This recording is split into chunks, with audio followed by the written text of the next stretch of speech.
அனைவருக்கும் வணக்கம். நான் இன்று பேசப்போவது மிக முக்கியமான தலைப்பு. நாம் உடல் உறுப்பில் கண் மிக முக்கியமானது. இந்த உலகத்தை பார்த்து ரசிப்பதற்கும் அறிவியல் விஞ்ஞான வளர்ச்சிகளை கண்டு ரசிப்பதற்கும் இந்த கண் மிக முக்கியமாக பயன்படுகிறது. ஆனால் நாம் ஒரு நாளும் ஒரு மணித்துளியும் நாம் இந்த கண்ணிற்கு என்ன செய்ய போகிறோம் என்பதை நினைத்து பார்த்ததே இல்லை. இன்று கண்ணை பற்றி நினைத்து பாருங்கள். மிக முக்கியமான ஒன்று கண்.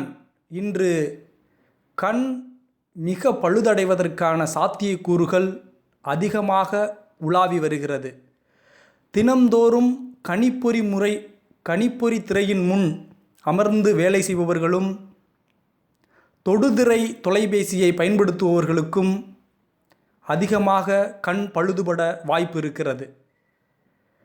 இவர்களுக்கு கண் உலர்தல் நோய், ட்ரை ஐ சிண்ட்ரோம் என்று ஆங்கிலத்தில் சொல்வார்கள். இந்த நோய் வருவதற்கான சாத்தியக்கூறுகள் அதிகம். இதை தவிர பலவிதமான கண் நோய்கள் வருவதற்கும் சாத்தியக்கூறுகள் இருக்கிறது. எனவே நாம் கண்ணை பாதுகாப்பதற்கு முயற்சி செய்ய வேண்டும். இன்றிலிருந்தாவது நாம் கண்ணை பேணி காப்பதற்கு முயற்சி எடுப்போம். எவ்வாறு பேணி காக்க வேண்டும்? எத்தனையோ வழிகள் இருக்கின்றது.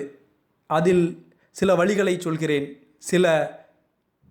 சிலவற்றை நாம் பயன்படுத்த வேண்டும். பண்டைய காலத்தில் சூரிய நமஸ்காரம் என்ற ஒன்றை பயன்படுத்தினார்கள். மிகவும் முக்கியமானது.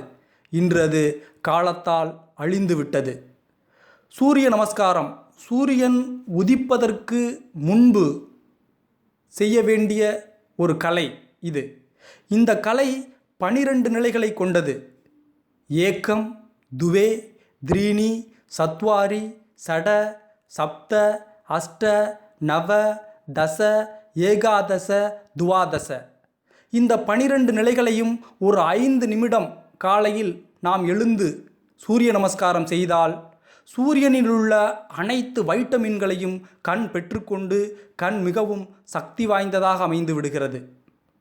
இவற்றை செய்ய தவறினால் இரவுகளில் தூங்கும்போது கண் இமைகளில் குளிர்ந்த எண்ணெய், விளக்கெண்ணெய், நல்லெண்ணெய் இவற்றை இமைகளில் தடவிக்கொண்டு இருட்டு அறையில் தூங்கி பழகுங்கள்.